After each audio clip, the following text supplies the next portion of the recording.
Good morning and afternoon, everybody. If you could look out my window right now and see the waves threatening my front door, you would be very impressed with my dedication as a horrendous storm rips through my city. And good God, if I walk just a couple of minutes, even less, away from my doorstep and you were wearing a t-shirt, you would die in a matter of minutes. It is bitterly cold. Nonetheless, I am tucked at my computer. I have a blanket over me and it is just lovely. Let's get to it. Yesterday, Rocketwerkz, namely Laurie, and somebody else were going to do a normal stream. They had some technical issues with the current build, so they posted up some filler footage. Now, they have apologized for that, but personally, I found it brilliant. And these are the reasons why. One of the key things the community has struggled to get their head around is the flow of the game. This is mostly because we've only ever been able to see tiny pieces of the game through the streams and the released footage, and that is absolutely fine and fully understandable, and it's really good to see that. But we haven't quite managed to capture what is the game like to play. And by the way, if you can hear banging and crashing in the background, that is my roof, just so you know. So the footage they released was clearly some recorded, captured footage, which they've edited and cut to present. I think it took about 20 odd minutes to play out, but it's actually footage from about 2 hours and 15 minutes of game time, but that is game time with around 5 players. And that gives us a real good idea of how the game flows. So I'm going to summarize what that flow, the first look at, means and what we've seen. The first thing we see is them dropping down this team of players in their different pods. They are collecting rapidly resources. They build themselves an initial base. This stuff we've seen before.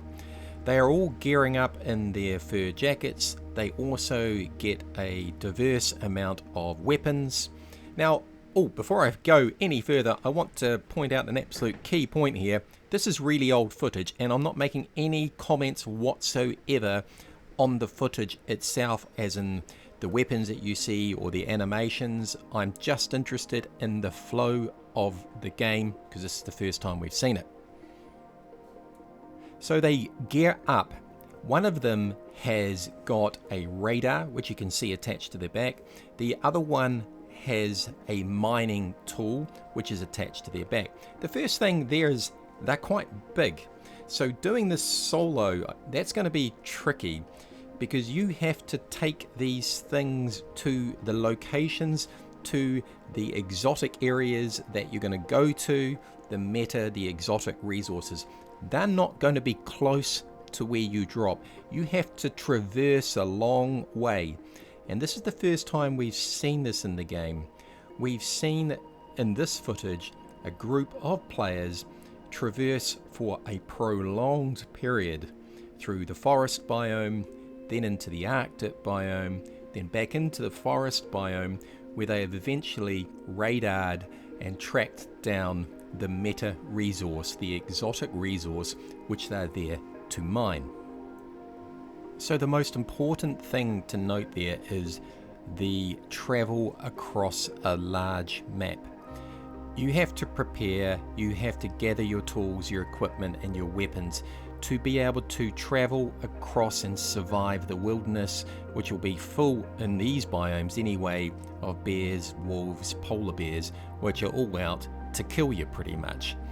So that is a key dynamic that we see shown in this game for the first time, them really having to travel.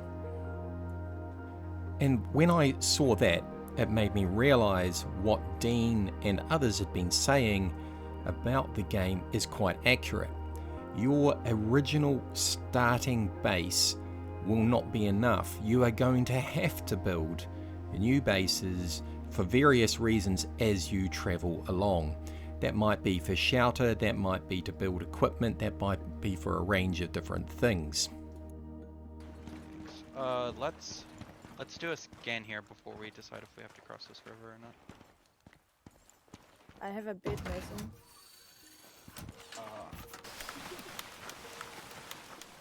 I think I see it. Okay, I'm going to put down the extractor. So I guess you could sort of think of it almost like a bunny hopping approach. They're having to hop and progress further and further into the map, further and further and further away from their original drop. Now, that I guess comes down to the timer mechanism and how much time do they have to achieve all this, and more importantly, how much time will you have the further you get away to get your stuff back to your original drop pod.